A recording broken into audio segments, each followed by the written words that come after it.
Chers amis, c'est aujourd'hui la 4e vidéo pour ce parcours en fraternité. J'en profite pour vous rappeler ce que nous avions annoncé. La 5e semaine ne sera pas une semaine en fraternité, mais toutes les fraternités seront invitées à se retrouver le lundi 27 mars à 20h30 à l'église Saint-Vincent pour une soirée de prière et de miséricorde. Nous mettrons ensemble à l'écoute de la parole de Dieu, en priant à travers des chants. Cette soirée sera animée par la communauté de l'Emmanuel. Plusieurs prêtres seront là aussi pour donner le sacrement de réconciliation à ceux qui le souhaitent. Et nous pourrons ainsi vivre un moment important tous ensemble devant le Seigneur. Donc le lundi 27 mars à 20h30 à l'église Saint-Vincent, à partir de 20h30. Oui, je viens de le dire. Le carême est tourné vers Pâques, bien sûr, il n'est pas un but en soi. Mais Pâques est tourné vers la Pentecôte. L'évangile de la Samaritaine que j'ai eu l'occasion de commenter il y a 15 jours nous dit qu'il faut recevoir l'eau vive, désirer l'eau vive, le don de Dieu. Et que cette eau vive, nous devons l'accueillir pour qu'elle jaillisse de façon ininterrompue de nos propres cœurs.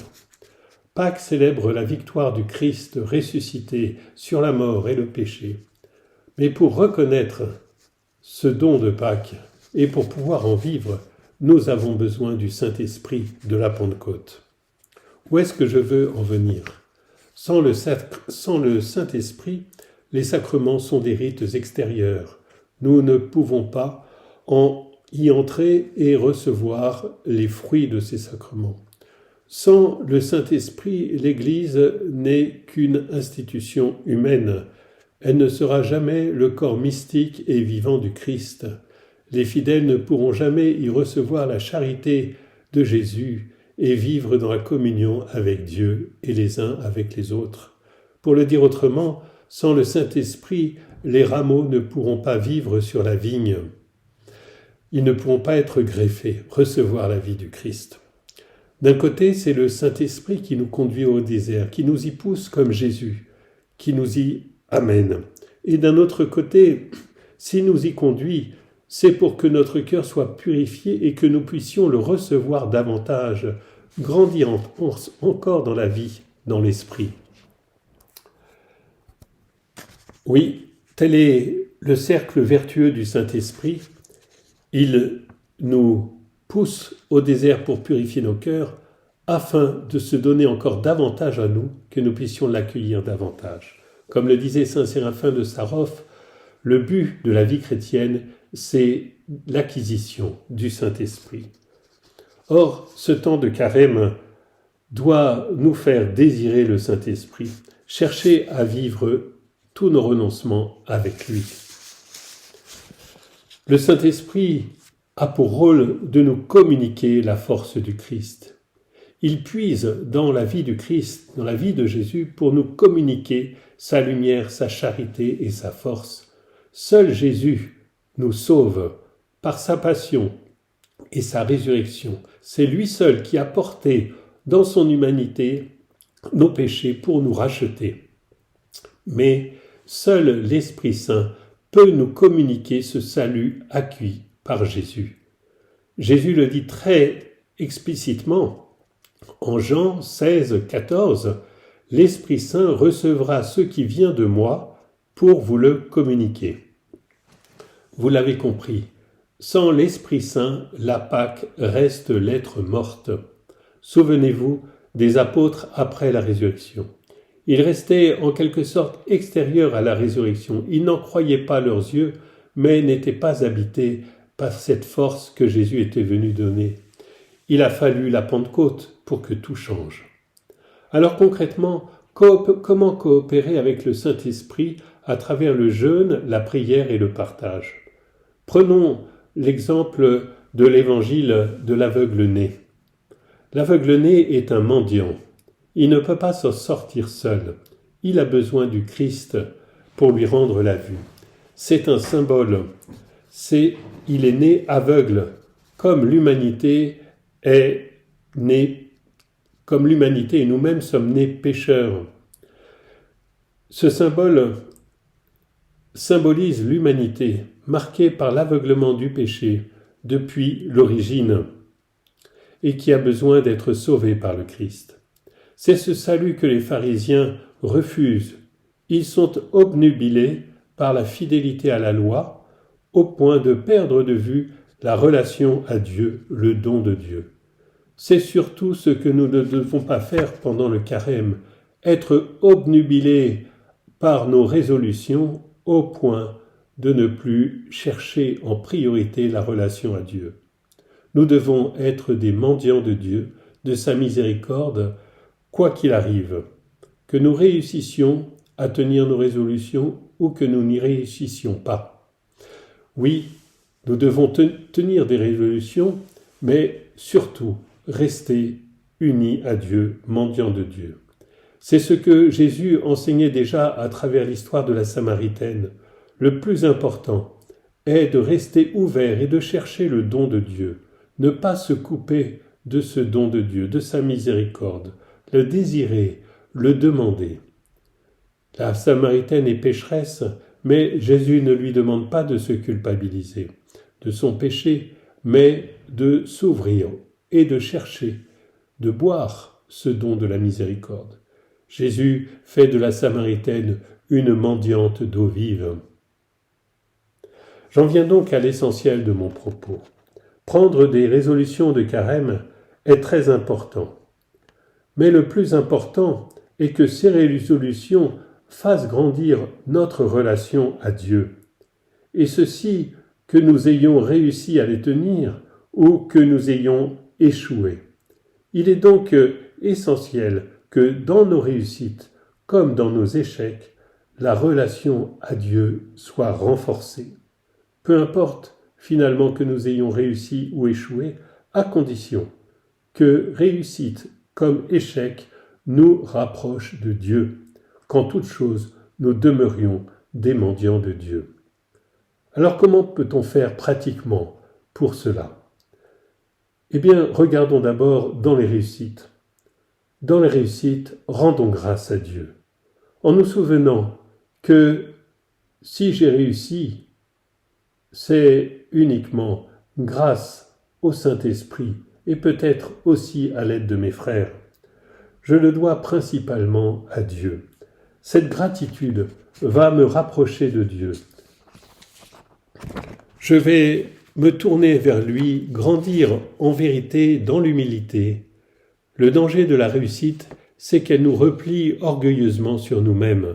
Nous sommes fiers d'avoir réussi, mais nous nous coupons de Dieu. Finalement, si nous chutons dans l'observance de nos résolutions, c'est le signe que notre cœur n'était pas prêt à réussir, que dans la réussite, il se serait fourvoyé dans l'orgueil. Mieux vaut un échec qui nous rend mendiants de Dieu dans l'humilité qu'une réussite qui nous rend vaniteux et nous coupe du Seigneur. Alors regardons justement dans l'échec comment se comporter. Il y a 4 choses qui sont nécessaires, car si nous abordons bien nos échecs, nous découvrons qu'ils nous font paradoxalement avancer davantage que nos réussites. Et oui, je le redis, si nous abordons bien nos échecs, nous découvrons qu'ils nous font paradoxalement avancer davantage que nos réussites. Alors il ne faut pas échouer exprès, mais c'est dans le cas où justement nous n'avons pas réussi que l'échec s'est imposé à nous. Alors 4 conditions sont nécessaires. Premièrement, éliminer toute forme de culpabilité. Se culpabiliser, c'est se regarder soi-même, se replier sur soi, se faire des reproches, se trouver lamentable. C'est faire le jeu de l'amour-propre qui se désole. Qui suis-je donc pour prétendre ne jamais chuter ? Et si je chute, c'est le Seigneur que je dois regarder, c'est son visage que je dois rechercher, c'est son amour, sa miséricorde que je dois mendier. Alors je resterai uni avec lui. Je ne peux pas, bien sûr, éviter de ressentir de la culpabilité. Je ne peux pas choisir de ne pas la ressentir, mais je peux choisir de ne pas m'y arrêter. et de tourner mon cœur vers le Sauveur. C'est ce que l'on appelle la conversion. Je me détourne de moi-même, de ce que je ressens, de mon sentiment d'accablement ou de culpabilité pour me tourner volontairement vers Dieu, me souvenant qu'il est venu me sauver. Je mendie sa miséricorde, je me mets à genoux et je me souviens qu'il m'aime, qu'il pardonne et je me confie à lui. Deuxième condition, il est bon d'avoir un cœur contrit. La culpabilité est mauvaise, mais la contrition est bonne. La contrition, c'est regretter le mal que j'ai fait. Je prends conscience du mal que je fais et je le regrette parce que il fait mal. Le mal fait mal. Je prends conscience de ce mal qui est fait à Dieu, aux autres et à moi-même. Je ne souffre pas d'être coupable, mais d'avoir fait du mal, d'avoir fait souffrir. Je ne suis pas tourné sur mon ego, mais sur mon souci des autres et de Dieu.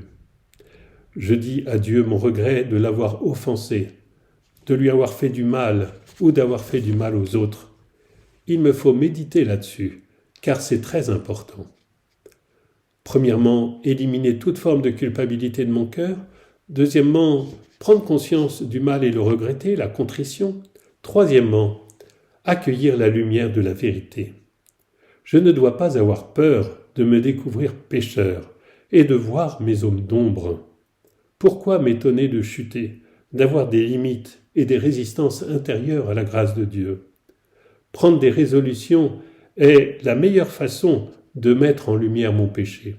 Celui qui ne prend pas de résolution, qui ne vit pas le carême, mais qui prie et qui jeûne uniquement quand il en a envie, ne fera pas l'expérience de ces résistances intérieures. Il ne verra pas son péché, il sera dans l'illusion, il croira aimer Dieu, mais il n'en est rien. La vérité est que je suis réellement pécheur et que Dieu est miséricorde, et cela se révèle lorsque je prends des résolutions. La vérité est celle-ci. Si je l'accepte, si je ne me laisse pas envahir par la culpabilité, je vais découvrir grâce à Dieu autre chose. Il va me faire comprendre progressivement quel type de résistance existe en moi. Il va me montrer les racines de mon péché, les racines de mes résistances et de mes failles. Je vais voir plus clairement quel attachement, quelle peur, quelle paresse, quelle imprudence, quel relativisme, etc. est à la racine de ma chute et m'empêche d'aller jusqu'au bout de mon engagement envers le Christ. Je vais comprendre quelles sont les racines de péché qui sont derrière mes chutes et qui m'empêchent de vivre fidèlement la prière, le jeûne et le partage. À travers cela, je prends conscience qu'au final, c'est mon amour de Dieu et du prochain qui est limité et que seul cet amour peut me permettre de guérir de ces racines de mes péchés. Je dois être mendiant d'un amour plus vif de Dieu. La question n'est plus donc de tenir mes résolutions en serrant les dents, mais d'agir avec l'aide de Dieu sur un point particulier de résistance que j'ai identifié à la lumière de Dieu. Convertir un attachement particulier, une peur, une forme de paresse, une forme de recentrement sur moi-même, etc., en mendiant l'amour de Dieu et sa miséricorde. Même si cela prend du temps, et certes ça prend du temps, on n'y réussit pas par un claquement de doigts, ce travail intérieur me garde en relation avec Dieu, me met en relation avec Dieu. Et tant que j'approfondis ma relation avec le Seigneur, je gagne mon carême. Je grandis dans ma foi. Quatrième élément essentiel pour que mes échecs me rapprochent de Dieu, le sacrement du pardon. C'est un don très important. il nous permet de laisser agir l'Esprit Saint d'une façon plus radicale, car dans ce sacrement, nous sommes pardonnés de tous nos péchés. L'Esprit Saint prépare nos cœurs à pouvoir l'accueillir d'une façon plus grande, car il nous purifie totalement. Par ailleurs, le fait d'avoir été éclairé sur les racines de mes chutes, je ne vais donc pas simplement confesser la chute, mais les raisons de la chute que le Seigneur m'aura fait connaître. Par exemple, je ne confesserai pas « j'ai menti », mais « j'ai menti par orgueil » ou bien « j'ai menti par lâcheté ». Ce qui est à convertir, c'est d'abord la lâcheté ou l'orgueil qui m'ont conduit à mentir. De cette façon, je recevrai une grâce correspondant à la racine du péché que j'ai pu confesser. Voilà, je ne vais pas plus loin pour ce topo, mais je voudrais donner une suite. J'ai beaucoup parlé du Saint-Esprit, vous l'avez entendu.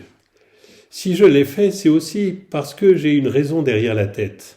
Avec l'équipe pastorale, nous avons pensé que puisque ces fraternités semblent répondre finalement avec joie à une attente de votre part, nous pourrions renouveler l'expérience au moment de la Pentecôte. Pour cela, nous pourrions fixer 2 autres rencontres de fraternité, l'une dans la semaine du 8 mai, l'autre dans la semaine du 22 mai. Elle serait centrée sur justement l'accueil du Saint-Esprit et sur ses dons à recevoir. Ensuite, toutes les fraternités pourraient se retrouver le lundi 5 juin, donc 8 jours après la Pentecôte, pour une grande soirée de prière demandant pour chacun d'entre nous le Saint-Esprit. Je vous laisse regarder ça en fraternité pour fixer des dates pour la semaine du 22 mai ou la semaine du 8 mai et la semaine du 8 mai. Voilà, voir quelle serait la soirée qui vous conviendrait, si vous êtes d'accord, bien sûr. Et puis, vous cochez dans vos agendas la soirée du lundi 5 juin. Si bien sûr beaucoup devaient être absents le 5 juin, il faudrait voir si nous fixons une deuxième soirée. Mais essayons au maximum d'être là le 5 juin.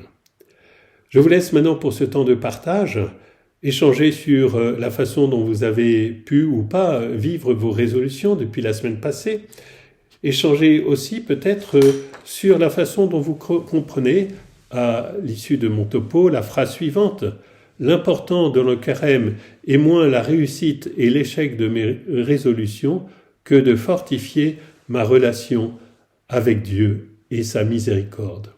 Comment la comprenez-vous? Comment peut-être l'avez-vous vécu jusqu'à maintenant? Vous pouvez bien sûr partager sur un autre point du topo. Je m'arrête. Je vous souhaite une bonne soirée ou une bonne fraternité. À bientôt.